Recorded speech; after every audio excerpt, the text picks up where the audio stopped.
नमस्ते बेटा, नमस्ते। ये हाँ, हमारे अर्जुना की क्लास चल रही है वैसे तो। ठीक है। तो आपका नाम क्या है? धनश्री चिंचोलकर। कहाँ से हो बेटा आप? अमरावती महाराष्ट्र। एक बार बेटा सारे के सारे जरा सीरियस हो जाओ, आ जाओ। तो देखो, आपको हेलो आ रहा है। आप अपना एक बार इंट्रोडक्शन दो। इंट्रोडक्शन में ये जरूर बताना कि कैसे आपकी जर्नी रही। ठीक है। ऑल तो मेरे को पता है आपने अभी इंटरव्यू दिया है, आई थिंक अलग सर से मिले हो। ठीक है, मिल लिया अलग सर से। हाँ। कैसा लगा? अच्छा लगा। हाँ देखो, कॉन्ग्रेचुलेशन कॉन्ग्रेचुलेशन आ रहा है। ठीक है, आईआईटी दिल्ली मिला बेटा आपको। यस। ठीक है, ब्रांच कौन सी है? Electrical engineering. Electrical engineering. अब जरा ध्यान से सुनना। तो आज अलग सर से मिलके आए हैं। ठीक है। पहले अपने बारे में प्रॉपर इंट्रोडक्शन दो, कैसी तैयारी रही, क्योंकि इनको थोड़ा सा मोटिवेशन फील होनी चाहिए कि आपकी जर्नी कैसी थी, कैसे आपके मार्क्स आए 11th, क्योंकि 11th के बच्चे हैं तो 11th में आपसे क्या क्या गलतियां हुई, सारा अपना बताओ। ठीक है, फिर हम लोग बात करेंगे। मेरा नाम धनश्री चिंचोलकर है। एंड स्टार्टिंग में 11th में मैंने एक लोकल कोचिंग ज्वाइन की थी, बट एज यूजुअल वहाँ पर कुछ पढ़ाया नहीं जाता है। हम्म। बट फिर मैंने 11th में एंड में आते आते यूट्यूब से ही किया था फिजिक्स, अलग हम्म। सर के पुराने वीडियोस से। Hmm. And then maths and chemistry भी वहीं से किया था। हम्म। बट वो इतना प्रॉपरली नहीं हुआ था, तो मैंने हम्म। 12th में लक्ष्य जेई 1.0 ज्वाइन किया था। हम्म। तो फिर वहां से ही पढ़ना चालू किया, और राजवंत सर बोलते ही थे अभी 11th का जो आपका बैकलॉग है यस। वो अगर बीच में करोगे तो बहुत ज्यादा बुरा फंसोगे, दोनों हम्म। ना ऊपर नहीं चलना चाहिए अभी। पहले 12th पर फोकस हम्म। करो। हाँ। तो बस वही किया कि सिर्फ 12th पर फोकस किया था। एंड फिर एंड में जो 2 मंथ्स का टाइम मिला था तब 11th का किया था। एंड फिर जेई फर्स्ट अटेम्प्ट के बाद में भी हमारे पास टाइम होता है, तो एडवांस के लिए वहां से भी प्रिपेयर कर सकते हैं हम। Very good. बेटा आप ना, शायद मैं आपको, क्योंकि यहाँ पे ना बहुत सारे बच्चे ऐसे होते हैं हम्म। जिनको लगता है कि शायद लड़कियां क्रैक नहीं करती हैं।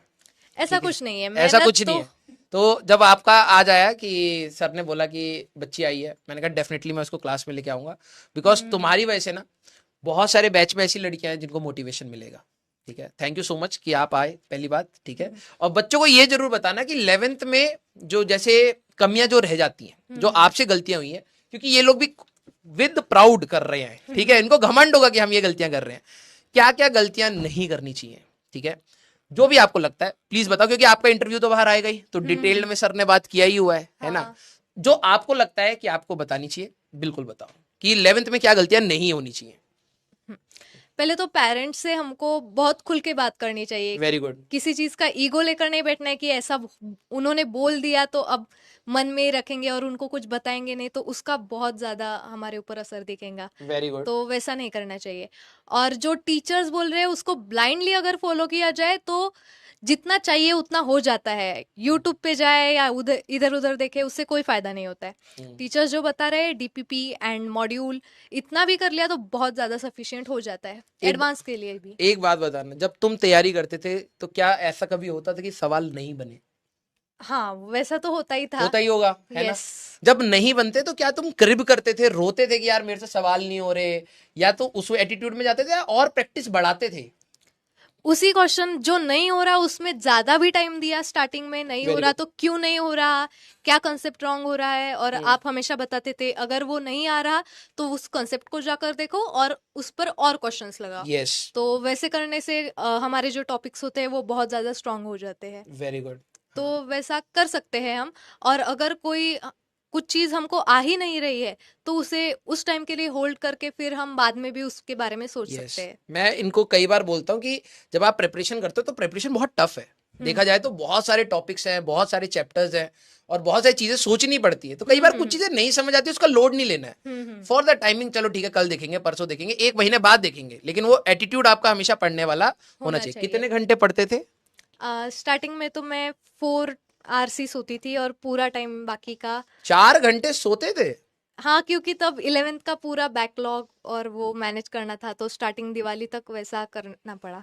क्या 12th के साथ 11th करी जा सकती है? अच्छी मैंने बात। नहीं की है। हाँ। मैंने नहीं की है क्योंकि वो मैकेनिक्स का जो पूरा पार्ट था वो बहुत ज्यादा वीक था, तो फिजिक्स के बारे में तो नहीं कर सकते, बट केमिस्ट्री और मैथ्स मैंने किया था। यस।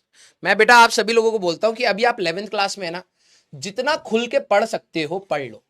आपके 4-5 चैप्टर छूटने दो, कोई दिक्कत नहीं, लेकिन जितना कर रहे हो वो अच्छे से कर लो। पता है क्यों? क्योंकि जब आप 12th में जाओगे ना, ये आपका एडेड एडवांटेज होगा। कई सारे बच्चे जैसे होते हैं ना, वो 12वीं में स्टार्ट करते तो इतना स्ट्रगल देखना पड़ता है, 4-4 घंटे तुम बस सोए हो। अगर वही चीज 11th में थोड़ा सा पहले और बेटर कर लिया होता तो कितना बहुत रिलैक्सेशन होता है ना। बहुत एंड अच्छा में भी था। अगर आपके पास 4-5 चैप्टर भी और जुड़ जाते हैं ना, कि ऐसा लगता है यार चलो 11th में यही 4 पढ़े, यूनिट्स ही पढ़ा, लॉज ही पढ़ा, सर्कुलर यही तक बहुत अच्छे से पढ़ा, बाकी कुछ नहीं पढ़ा, वो 4 भी एडिड एडवांटेज होते हैं। लेकिन पता क्या होता है, बच्चे का पूरा 11th खराब हो जाता है, और पूरा 11th जब खराब होता है तो फिर से दोबारा स्टार्ट करने में कई बार दिक्कत आती है।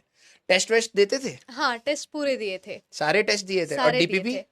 डीपीपी भी पूरी करती थी, रोज का काम रोज करेंगे तो कोई प्रॉब्लम नहीं होगी। डमी थे या स्कूल जाते थे? डमी, डमी हमारे यहाँ सभी कॉलेज डमी होते हैं। हाँ, तो ये थोड़ा सा, हाँ देखो ये, क्योंकि ये डमी और रेगुलर में फंसे पड़े हैं।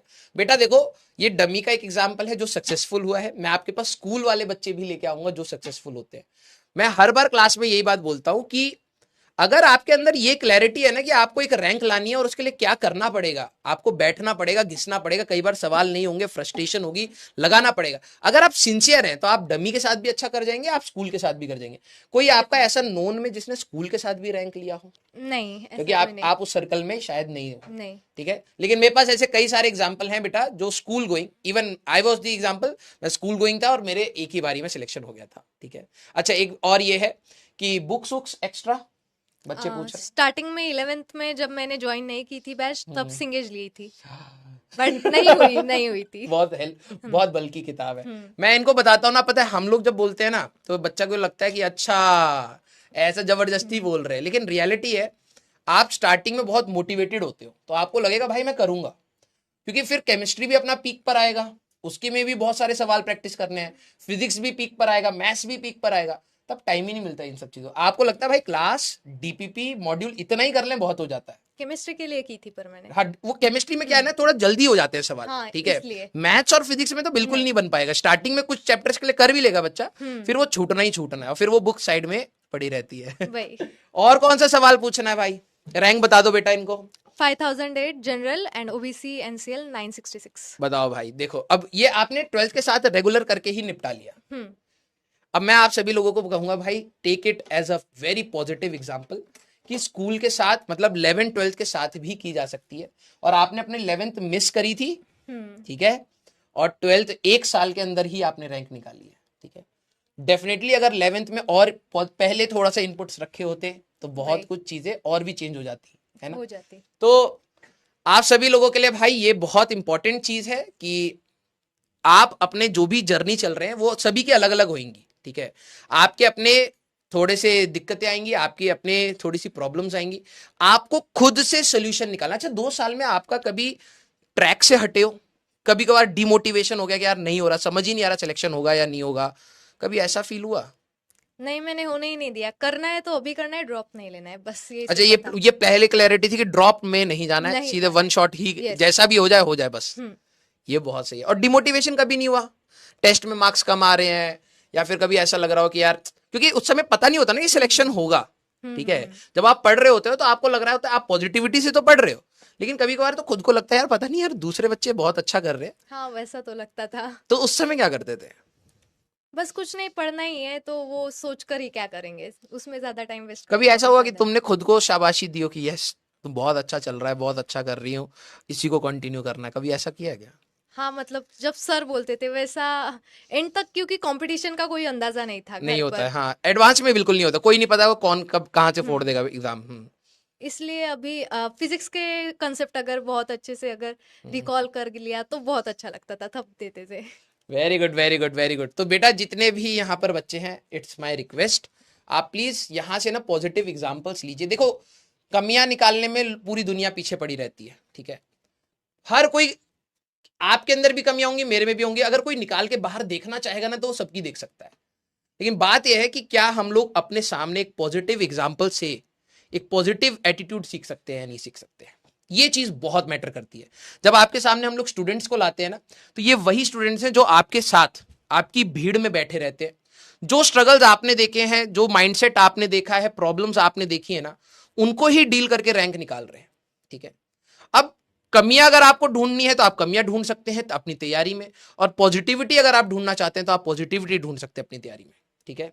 अच्छा, बोर्ड्स में कितना था? बोर्ड्स का भी पूछ रहे हैं। 89.5%। 89.5 10th में या 12th में? 10th में 97 परसेंटेज थे। 97 7। और 12th में 89, थोड़ा गिर गया। हाँ, वो मैंने बायोलॉजी लिया था और सेल्फ किया था, जनरल लिया था। तुमने नीट भी दिया था क्या इस बार? नहीं दिया। अच्छा, नीट और जेई में, जेई क्यों? मुझे मैथ्स में बहुत इंटरेस्ट है पहले से। ये भाई था जेई जीत रहा है। ठीक है, अच्छी बात है। ठीक है, 12th में भाई 90% ही है। ठीक है। अच्छा, एक चीज और, 75% का क्राइटेरिया अपना, तो कभी लोड देता था? नहीं, पहले लगता तो था होगा कि नहीं होगा, क्योंकि बैक वगैरह था, बट बैक वगैरह था मतलब कहीं 11th में फेल हो रहे थे? नहीं, फेल नहीं हो रहे थे, बट 11th का ही सोचकर, क्योंकि बोर्ड्स में क्या होता है कि कुछ चैप्टर जो हमारे 11th में है सीबीएसई में, वो 12th में है। 11, हाँ। अच्छा, कौन से बोर्ड से हो?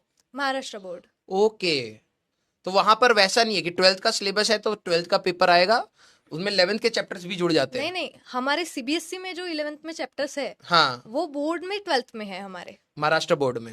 ओके। तो उन चैप्टर्स का थोड़ा सा लगता था, बट अगर हमने 10th अच्छे से कर ली है और प्रेजेंटेशन वहां पर ही सीख लिया है, तो कोई प्रॉब्लम नहीं रहती। 7 दिन में हो जाता है अगर अच्छे से किया तो। अच्छे से किया तो। एक्स्ट्रा सब्जेक्ट्स कौन से ले रखे थे? मराठी एंड इंग्लिश था, and biology. Marathi, English and biology, और फिजिक्स, केमिस्ट्री और मैथ्स। तो यहाँ पे तो 6 सब्जेक्ट्स आपके पास थे। स्टडी आवर्स बता दो भाई इनको, ये सबके बारे में जानना चाहते हैं, बस पढ़ना नहीं चाहते। ठीक है, कितने घंटे? पूरा मतलब सोने के अलावा और योगा एंड मेडिटेशन के अलावा सभी टाइम पढ़ाई। ये बहुत इंपॉर्टेंट है, योगा एंड मेडिटेशन। पता है, अगर ये 4 घंटे सो रही है ना, तो this is not healthy. I will not promote it कि आपने बहुत हेल्दी वे से तैयारी करी है। ठीक है, क्योंकि ये हेल्थ पर आता है। लेकिन चलो ठीक है, आपका लाइफ बड़ा लाइफ है, उसमें 1 साल का अगर स्पैन में आप अपने आप को थोड़ा सा सेक्रीफाइस कर रहे हो, then it is also acceptable. ठीक है, बट इसको आगे कंटिन्यू मत करना। Take proper sleep. और आपको आई थिंक योगा ने काफी बैच में, मतलब उसमें तैयारी में मदद करी होगी। ठीक है, तो भाई इनका देखो कितना घंटे, मैंने भी आपको कहा है परफेक्ट टाइम टेबल कुछ नहीं होता है। अगर आप अपना टाइम वेस्ट नहीं कर रहे हो, ठीक है, अगर आप उठे हो, आपको पता है कि बेसिक नेसेसिटीज के जो आपने काम करे, घर के काम करे वो करे, बाकी आपने सारा अपना पढ़ाई पर लगा दिया, that is your best time table. ठीक है, इसमें कोई भी ऐसी चीज नहीं है कि भाई कि सुबह तुम कोई ऐसा फिक्स बना रखा था क्या तुमने? हाँ, मतलब 10 to 4 अभी इस टाइम में 6 घंटे सोने का था, और पहले तो 12 से 4 किया था स्टार्टिंग में, पर उससे बहुत ज्यादा हेडेक हो गया था, हेल्थ इशू भी आ गया था दिवाली के समय, दिवाली के दूसरे दिन ही। ये मैं आप सभी लोगों को कहूंगा भाई, दिस इज नॉट रिकमेंडेड। ठीक है, कि अगर आप ये सोचो कि यार मैं स्लीप को कट करके अपनी तैयारी करूंगा, नो, डोंट डू दिस। ये आपकी हेल्थ को इंपैक्ट करता है। इनफैक्ट आप क्या करिए, आपका जो दिन है उसको और प्रोडक्टिव बनाइए। आप एनालाइज कर लीजिए यार कि मैं ये चीजें स्किप कर सकता हूँ, आज के लिए टीवी स्किप कर सकता हूँ, आज के लिए शायद घूमना स्किप कर सकता हूँ। अगर आपको बहुत ज्यादा नेसेसिटी है, मैं हमेशा कहता हूं कि आप अपनी तैयारी में सारी चीजों को फैक्टर दीजिए। आपको अगर जैसे तुमने कहा मान लीजिए योगा इंपॉर्टेंट है, योगा करो। आपको खेलना इंपॉर्टेंट है, खेलो। लेकिन अगर आपका बैकलॉग हो रखा है, आपने टेस्ट नहीं दिया, आपने रिवाइज नहीं किया और आप खेल रहे हो, देन इट इज रॉन्ग। आप सारी चीजों को मैनेज करिए, लेकिन यस, पढ़ाई को इक्वल प्रायोरिटी पर रखिए। क्लियर? हाँ, AIR बैच पूछ रहे हैं, AIR बैच में थे क्या आप? नहीं, लक्ष्य AIR में नहीं थे, नॉर्मल बैच में थे। नॉर्मल बैच में थे। और क्या पूछना है? अच्छा, सोशल मीडिया आप यूज करते थे? इनको देखो सारी चीजें जाननी है तुम्हारी। नहीं, नो सोशल मीडिया बेटा। बैकलॉग हुआ था 11th का ही बैकलॉग था, जो इन्होंने 12th, पहले जब ये 12th में आया था तो मैं क्लास में एक बार बोली थी, क्योंकि बहुत सारे बच्चे ना क्या होते हैं, अर्जुना से लक्ष्य में मिलते हैं हमें, जैसे इसमें से भी कई सारे जाएंगे, कुछ नए बच्चे आते हैं जैसे आप आए। अब प्रॉब्लम क्या होती है, जब आप 12th में जाएंगे, मैं आप ही लोगों को कह रहा हूं, ध्यान से सुनना, अगले साल फिर बोलूंगा मैं ये बात। जब आप 12th में आते हैं ना, तो आपको ये लगता है यार किसी तरीके से 11th भी कवर करता हूं, 12th भी करता हूं। और वो दोनों अगर जो बच्चा करता है ना, बहुत ही कम बच्चे होते हैं जो मैनेज कर जाते हैं, अदरवाइज सब गिर जाते हैं। 12वीं खराब हो जाती है। सबसे पहले 12वीं करो। और अच्छा, जब हम लोग 12th पढ़ा रहे थे, जो भी 11th के टॉपिक्स थे, क्या हम लोग बेसिक से ही बता रहे थे? हाँ, बहुत अच्छे से, आराम से आ रहा था ना? yes. आपको जितना 11th आप उठा सकते हो आप उठा के चलिएगा। अगर आपने सही में 11th में पूरी जान लगाई है, आपको तो मजा आ जाएगा 12th में। लेकिन फिर भी अगर आपकी मिस हो जाती है, आपको फिर भी एक मौका रहता है कि आप 12वीं में आराम से कर ले जाएं अर्जुना के साथ, मतलब अर्जुना का वो। लेकिन पहले 12th पर फोकस करिए। ठीक है, क्लियर? हाँ, यूट्यूब चैनल वैनल कुछ नहीं है ना? नहीं, कुछ नहीं है भाई। ठीक है, तो अच्छा, शॉर्ट नोट्स बनाए थे रोज, जो डेली है सिखाया, उसके शॉर्ट नोट्स उसी दिन। और केमिस्ट्री में आई थिंक बहुत ज्यादा इंपैक्ट करता होगा शॉर्ट नोट्स, अगर तुमने केमिस्ट्री में बनाए हो, इनऑर्गेनिक और ऑर्गेनिक में नेम्ड रिएक्शंस एंड ऑल, उसके बनाए थे? नेम रिएक्शंस के ऑर्गेनिक में बनाए थे, but mainly inorganic and physical के। हाँ, मेरा तो शायद ऑर्गेनिक, मैं ऑर्गेनिक इसीलिए ज्यादा रिवाइज कर पाता था रिएजेंट्स और वो, क्योंकि मैंने उनके शॉर्ट नोट्स बनाए थे और मैं हर दिन शॉर्ट नोट्स रिवाइज करता था, हर दिन, भले ही मेरा केमिस्ट्री का क्लास है या नहीं, क्योंकि वो बहुत जल्दी भूल जाता था मैं। तो ये शॉर्ट है भाई। नोट्स चिपका कर रखे थे। तुमने चिपका रखे थे? मैं हर जगह लेके ही जाता था, शॉर्ट नोट्स लेके ही रीड करता था। चलिए भाई, तो ये है आप सभी लोगों के सामने एक बहुत प्यारी सी कहानी, ठीक है, एंड कॉन्ग्रेचुलेशंस बोलो भाई, ठीक है। अच्छा, ओरिएंटेशन आपका आई थिंक एक जुलाई के स्टार्टिंग में ही होगा। कब है कॉलेज में आपका, वो कब है, फर्स्ट डे कब है? वो तो नहीं पता है अभी, आई थिंक बताएंगे। जुलाई के लास्ट में होगा या अगस्त फर्स्ट वीक में ही आई थिंक ओरिएंटेशन होता है, ठीक अगस्त है, फर्स्ट में ही होगा मे बी, काउंसलिंग के बाद। है ना? तो हाँ, पीवाईक्यू बुक्स देखो, इनके डाउट्स देखो, पीवाईक्यू बुक्स कोई भी जो है अवेलेबल। जो भी आपके पास अवेलेबल है, अगर आप मॉड्यूल से कर रहे हो मॉड्यूल से करो, ठीक है। थैंक यू सो मच, ठीक है। प्लीज बेटा आप सारे एग्जाम्पल, आपका इंटरव्यू जब भी आएगा, ठीक है, तो प्लीज आप एक बार इंटरव्यू सुनना। अभी हम लोगों के पास टाइम कम था, ठीक है, तो हम लोगों ने मेन बातें करी है। अलग सर ने पूरे खुल के आराम से सारी डिटेल में बात करी कि कैसी रही तैयारी, कैसे स्टार्ट किया, क्या क्या हुआ, क्या प्रॉब्लम्स है। आप डेफिनेटली वो इंटरव्यू सुनना, आई थिंक जेई वाला चैनल पे या फिजिक्स वाला चैनल पर आएगा, ठीक है। तो चलिए बेटा, हम लोग मिलेंगे नेक्स्ट क्लास में, ठीक है। Till then tata, bye bye, take care, पढ़ते रहिए, मचाते रहिए।